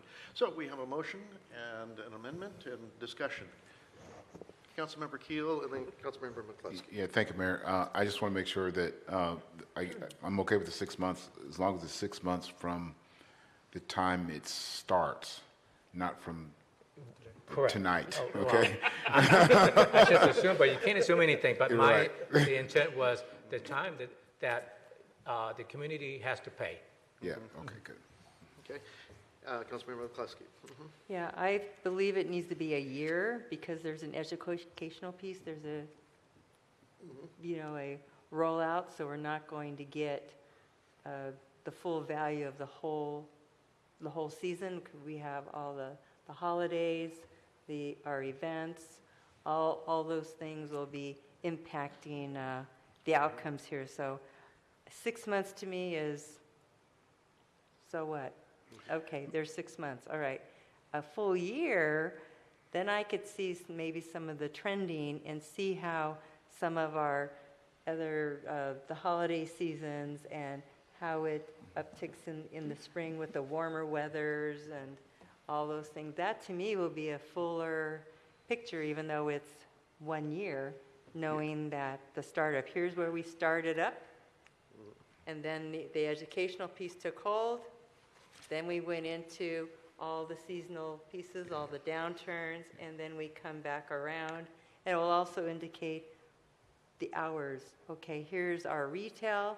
Look, it only peaks at 3 p.m. to 8 p.m. That tells me a lot, too, as a retailer. Not so much in the morning.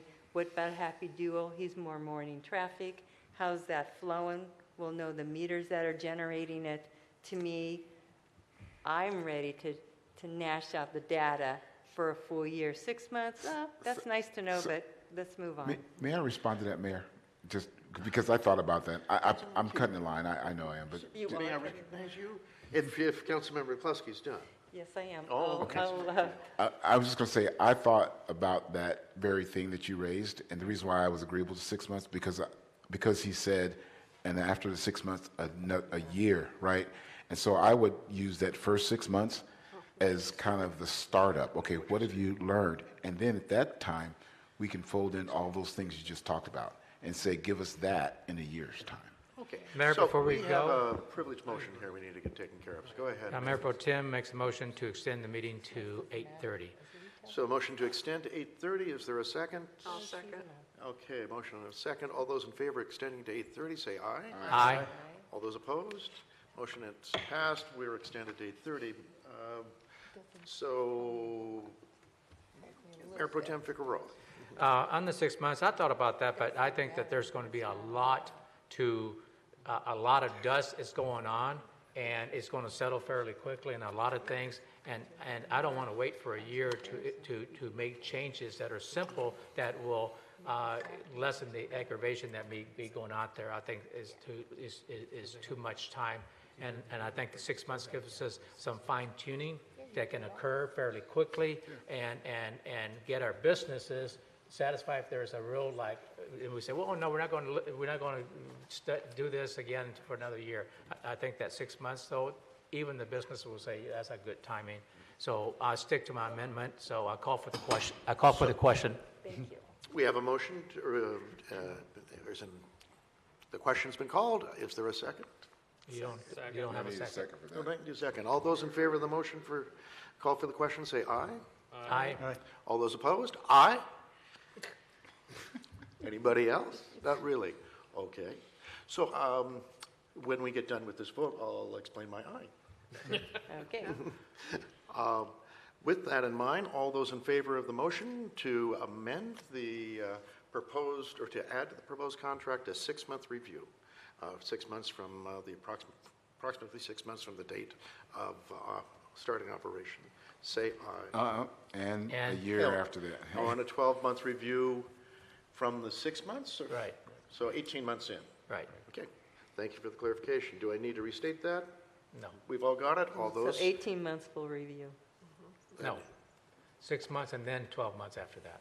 Right, 18 months full review. Total. Okay. Yeah, so I find I still want to restate it now. So a 6-month review from the start of the operation of the meters, and then 12 months later for a total of 18 months from the start of the operation. All those in favor say aye. Aye. Aye. All those opposed? Aye. Okay, the motion passes. The amendment is made. We're now to the primary motion. So, Jack, could you help us with this? So one clarifying thing is just from a data standpoint, certainly in 6 months, we'd be able to give a good information on, let's say, usage. And in fact, because it's all parking demand management, we'll be needing to track that even closer than 6 months to make sure we get the turnover we want. One thing we would not be able to have a full analysis of economic impacts. And so just so the expectations are probably the 6 month, we can give you how is it working from a turnover standpoint? We can give anecdotal information we're getting from folks, but we wouldn't have any real concrete numbers from an economic impact for probably that later 18-month time frame you're looking at. But that's just a clarifying from our. I understood that. Okay, so we now have the motion as amended as the primary. Is there any further discussion on the primary motion as amended? Councilmember Keel. Thank you, Mayor. I just want to Jack's point, I just want to underscore the 6 month, 12-month kind of windows where we do get the anecdotal. It's 6 months.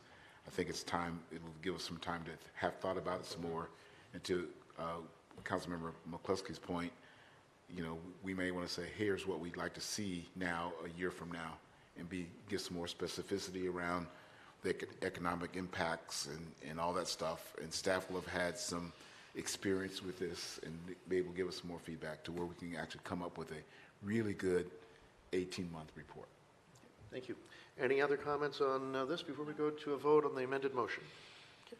Very good. So, Emmy, would you like to have a roll call vote, please? This is for the main motion. Councilmember Keel? Councilmember Keel, aye. Councilmember Wood? Councilmember Wood, aye. Councilmember McCluskey? Councilmember McCluskey, aye. Councilmember Fleming? Councilmember Fleming, nay. Councilmember Belisi? Councilmember Belisi, aye. Mayor Pro Tem Figueroa? Aye. Mayor Worthington? Mayor Worthington, aye. Vote result, 6 ayes and 1 no. Very good. Thank you. Motion passes. We're off to orders and meters. So, and now we're going to move on to the Housing Action Toolkit, another component of an ongoing story for us and different ways to address affordable housing needs in our community.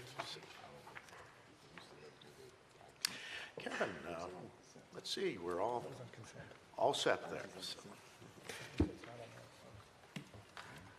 Thank you. Thank you, Mayor and City Council. Kevin Brisky with Community and Economic Development, and here with me is also Kenneth George, Senior Planner, Department, who helped shepherd this through the Planning Commission and was with us for the last presentation, I believe, at the last Planning Commission meeting for the study session.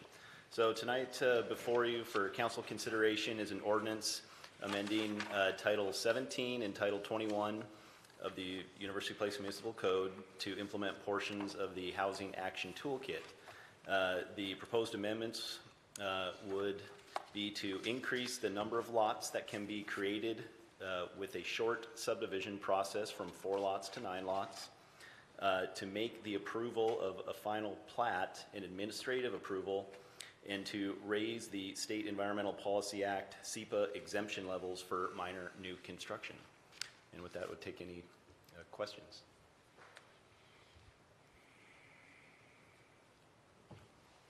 So any questions that we have, and who would like, Councilmember Belisi? So. Well, I want to thank both council and staff. I did watch the watch the study session on this, and it was very thorough.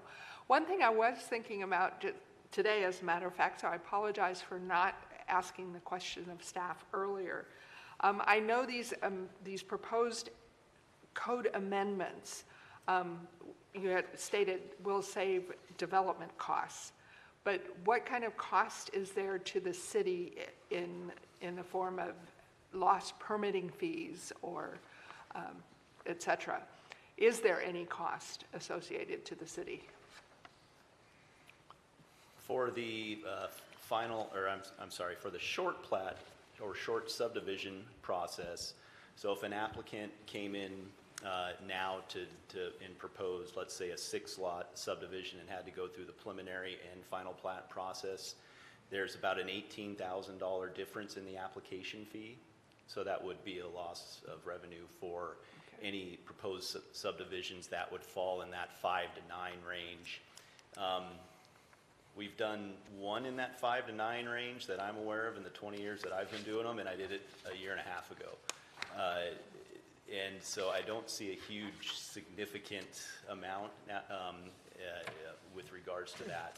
On the SEPAs, by raising the exemption levels on a SEPA permit fee is $1,400 now, or roughly there.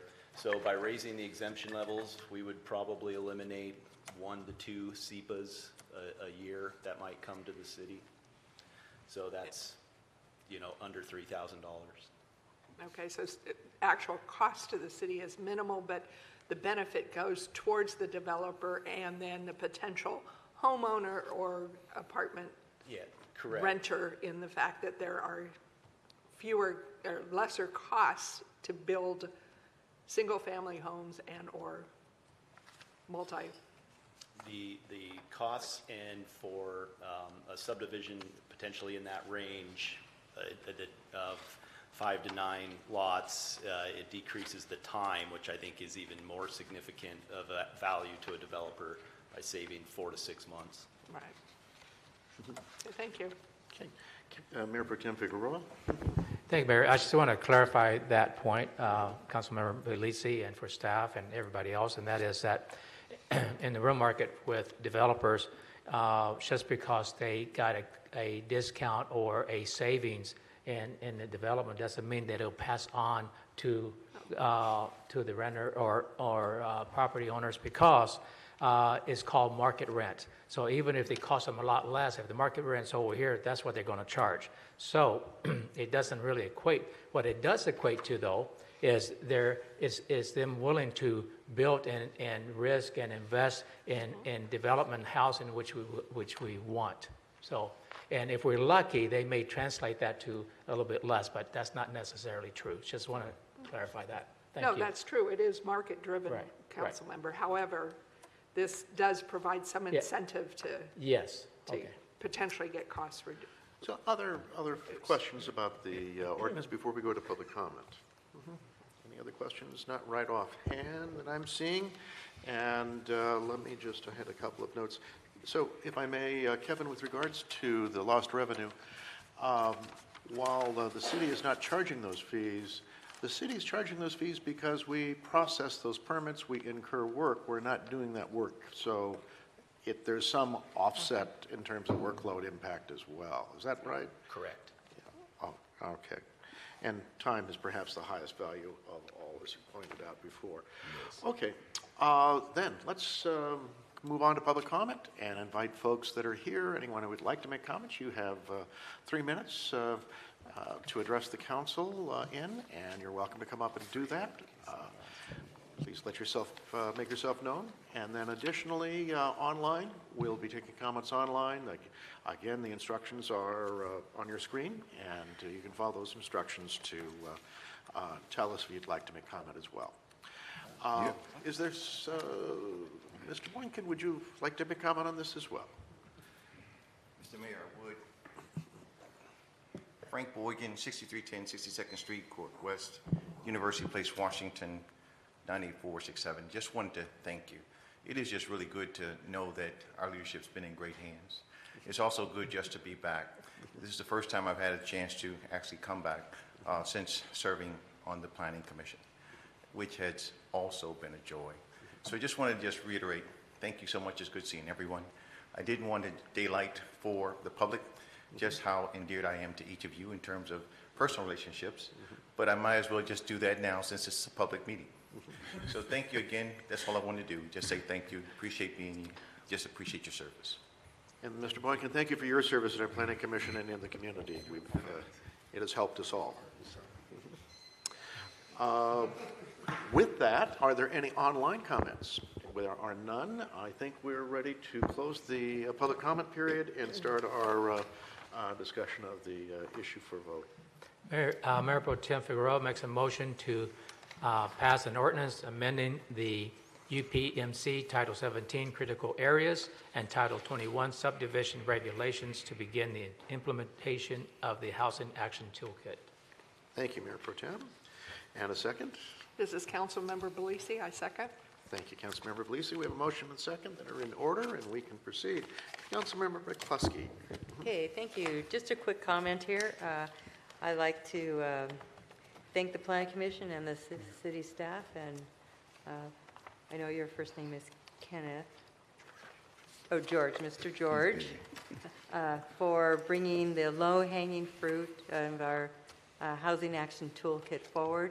These items here that were mentioned, these 5 items are the top items that we had discussed in shape as being something that is easily accessible to all the communities to come on board and facilitate and do. I'm not sure what the long-term projectivity in affordable housing, but at least, it's setting some of the groundwork for me, hopefully some of the bigger heavy lifting that we could do for affordable housing sustainability over time once these policies are implemented through the state and the county and in the city to ensure that the amount of investment our citizens are making lasts through the test of time and the economic upturns and downturns.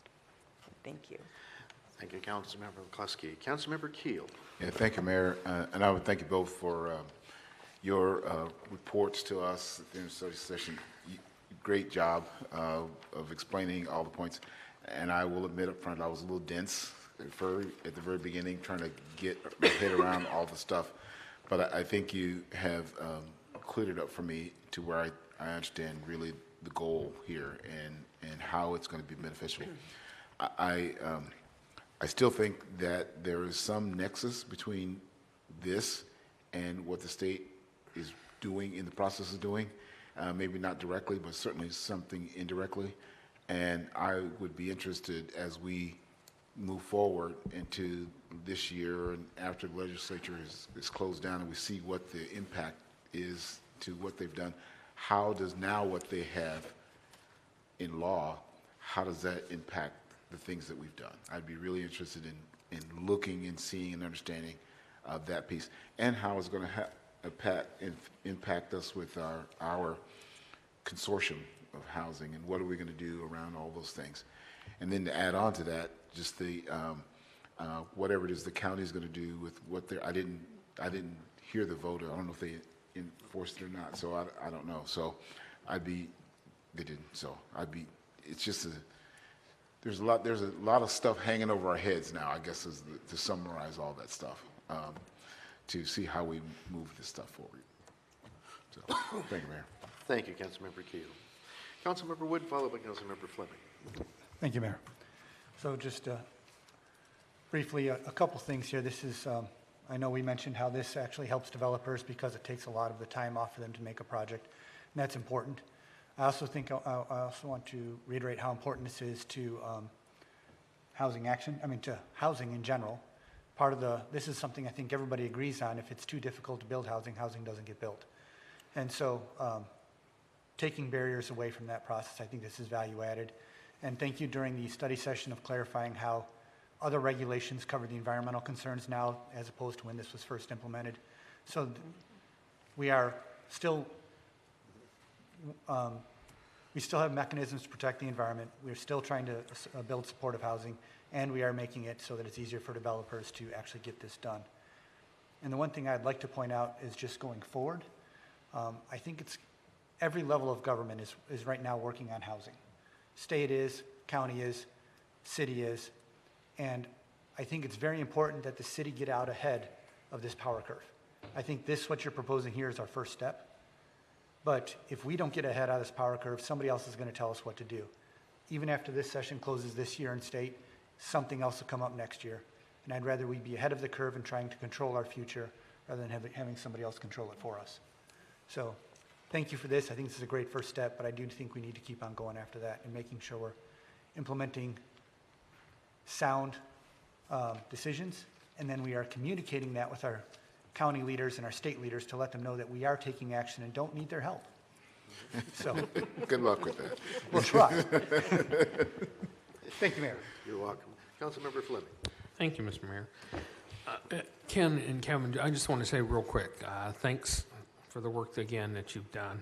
I know last time during study session, I kind of grilled you mercilessly, but you deserved it. No, not quit.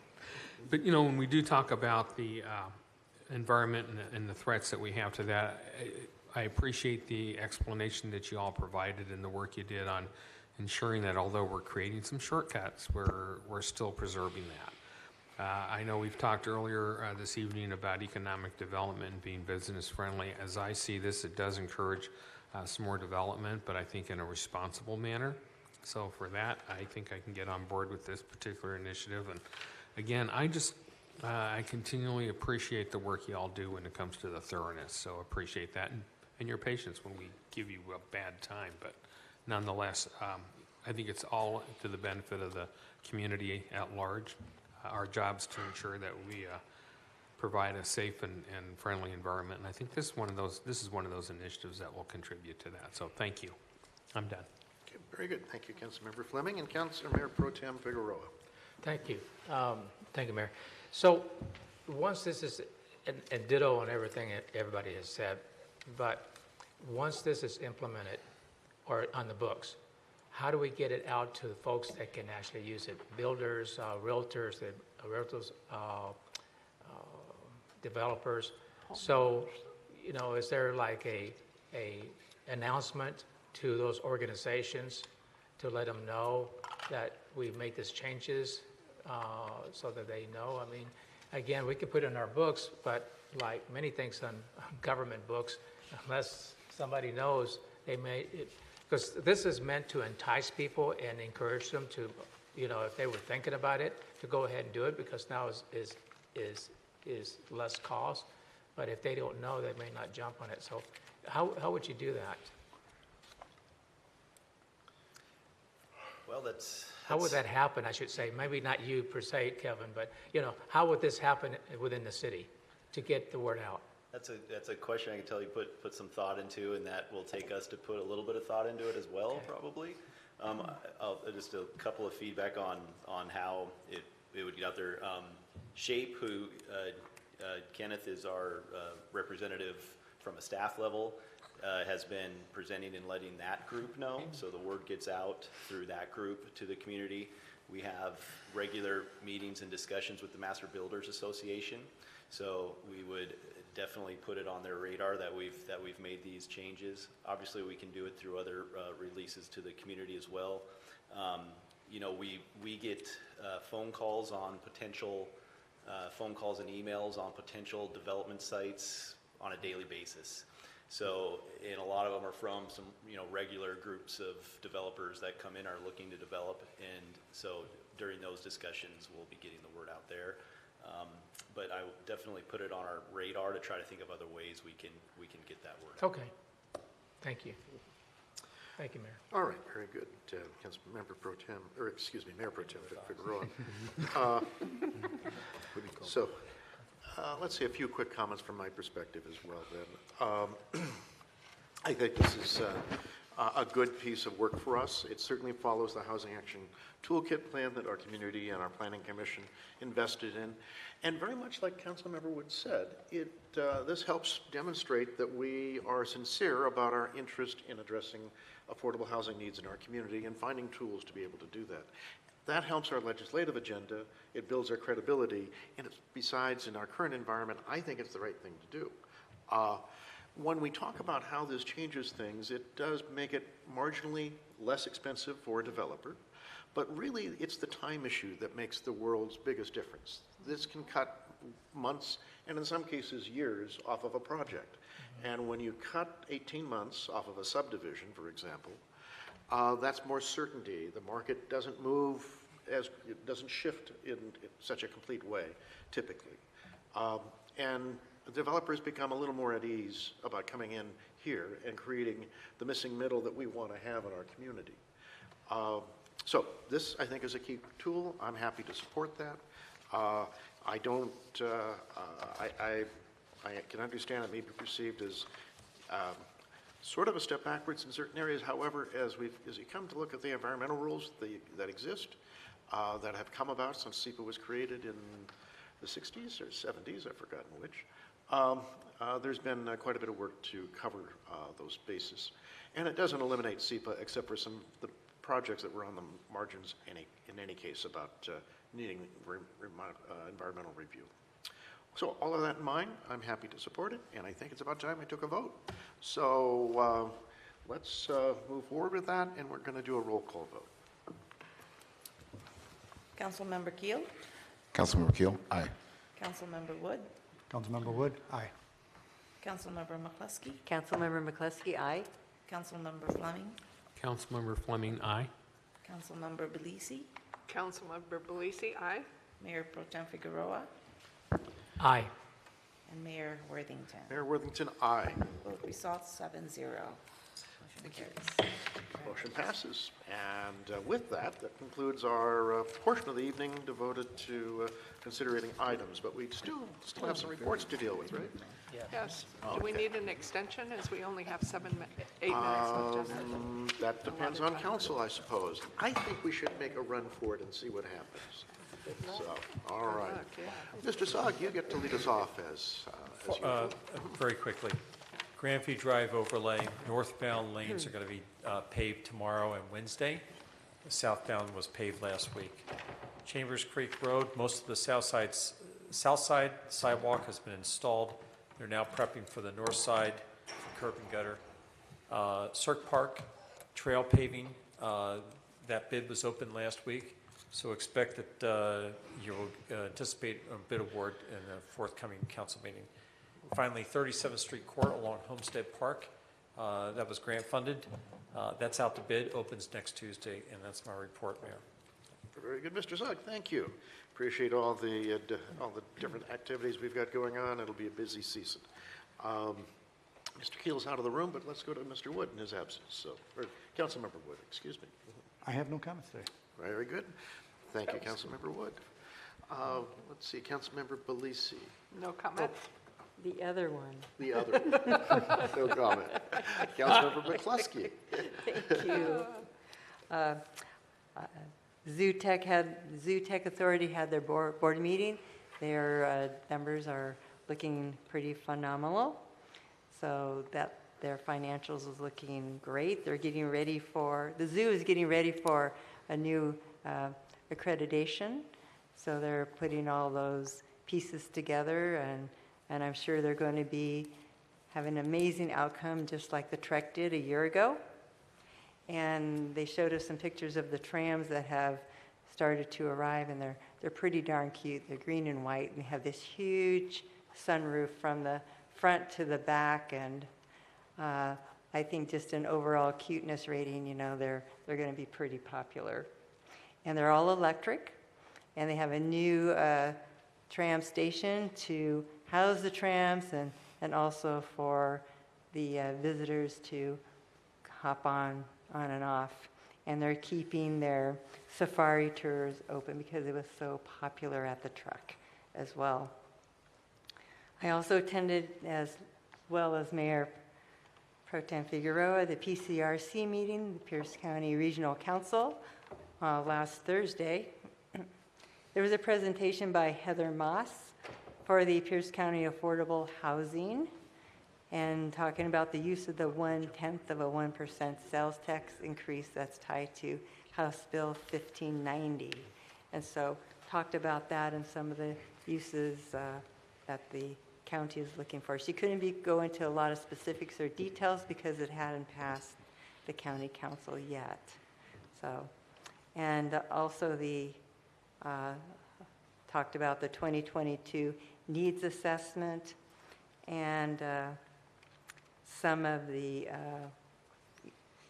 impact and increases of the units needed in the year 2044. So the range was 2020 to the year 2024, and some of the uptick in some of the housing unit needs for the AMI units from 0% up to 50%.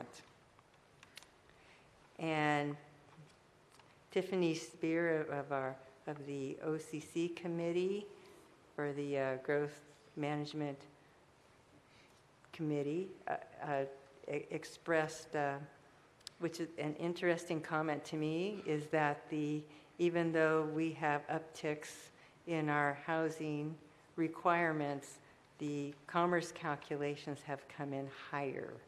And so they're working through that in regards to what that means to our cities. So we may be looking at new numbers by income band to increase our affordable housing within our community. And I'm going to allow Mayor Pro Tem to do the latter half of the meeting so that he can have a chance to chat about that as well. And I would also like to thank Mr. Frank Boykin for his years of service and passion for our community. You can look at our community and see what your vision and guidance of the City Council has done. Your work was outstanding and stellar, and I would like to commend you, and wholeheartedly, I am so grateful that you chose the City of University Place to help in its planning vision. It made a big difference. Thank you. Very good. Well, thank you. Before we go to Councilmember Fleming, I would entertain a motion to extend the meeting by 5 minutes. Mayor Pro Tem Figueroa makes a motion to extend the meeting for 5 minutes. Thank you. A second? Councilmember Belisi, reluctantly, yes. All right. We do have a motion nonetheless. So with that in mind, all those in favor say aye. Aye. Any Aye. opposed? Okay, the meeting is extended. Thank you. Councilmember Fleming. Thank you, Mr. Mayor. I have a whole bunch of stuff here. I'd like to make a motion to extend it to 10 o'clock. Now, let's go for 11, come on. Councilmember McCluskey is a hard act to follow, so I have nothing to add or report tonight. Thank you. Thank you. Very good, Councilmember Fleming. And Councilmember Keel.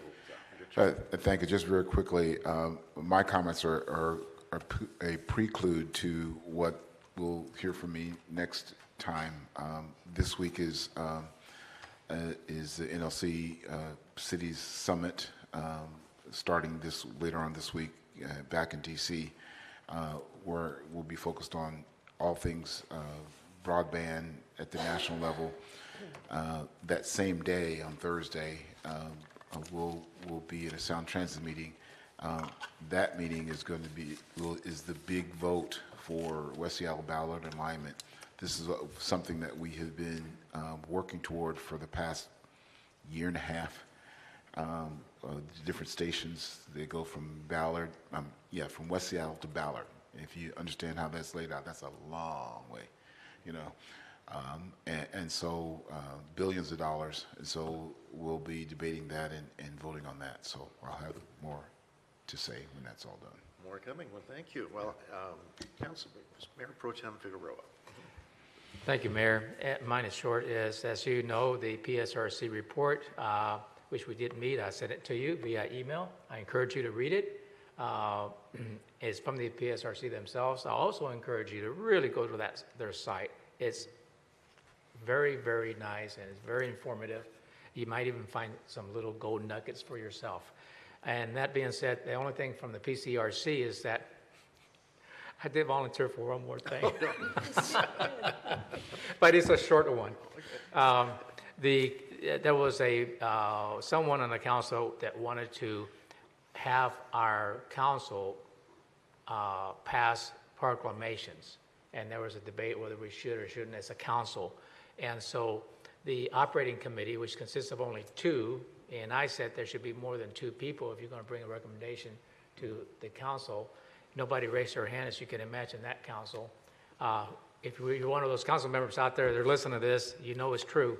So I did volunteer, so there'll be at least 3, because I really don't think that, unless my council members here think otherwise, speak up right now, because I don't think that this body has any business doing proclamations. That's something that the cities can do on their own. We got other work to do. So unless I hear from you personally or now, that's my report, Mayor. Thank you. Well, thank you. I appreciate that, Mayor Pro Tem Figueroa. And I think from my perspective, you've got a good understanding of that proclamation issue in the PCRC with me. Let me add a couple of quick things in the remaining minute or 2. And so I wanted to share with council that I signed a National League of Cities letter in regards to the mayor's letter on Rail Safety Act of 2023 in support of that. Close to our agenda issues, not necessarily fully on point, but this is in response to some of the recent rail accidents that seem to be happening. Sort of like I've always noticed when I have a pregnant person in my family, I see more pregnant women on the street. Yeah. And it's sort of like that maybe, but in any case, meaning we have a little more sensitivity to rail safety issues because of the scale of what we've been exposed to. And, but aside from that, I, in any case, wanted to let you know I did sign on that letter along with probably 2,000 other mayors. I also wanted to mention that we have Day Island at 6:30 tomorrow, which is obviously Tuesday, the 21st, 22nd? 22nd. I gotta look. Yeah, 21st tomorrow. Okay. Tomorrow, the 21st, there's a city-related meeting with FEMA talking to the folks in the Day Island Spit and other folks impacted by the King Tide events, and start some discussion, further discussion, pick up the discussion with them. FEMA will be there, which will help provide some information. I plan on attending. I believe that Councilmember McCluskey may be attending to it, planning on attending too. Yeah, could be. I also was going to share, I made a presentation to UP United briefly on the police levy. This was a factual presentation, just giving them some perspective about that and some information, something that we're certainly as a city interested in getting the facts out. And so if anyone does have an interest or opportunity, I know any of our council members, from everything I've mentioned, would be happy to participate in that, and many are as the opportunities come in. So if someone is out there that'd like to take advantage of that and hear the factual side of it, we would be happy to do that. I wanted to share, I'll also be in with Councilmember Keel at the National League of Cities Conference, and we'll have a chance to see each other somewhere during the course of things there, so looking forward to that. I do have some meetings set up with with Senator Murray, her office, Senator Cantwell's office, and Congresswoman Strickland, along with FEMA and the Department of Transportation over the period of time that I'm there. And I'll have a report coming back to you when, following that. With that, I think we might be ready to end the meeting. Bring home the bacon. All right, bringing home the bacon, and it's a good theme. But with that, we're going to call the meeting for the 20th closed. Thank you. Thank you.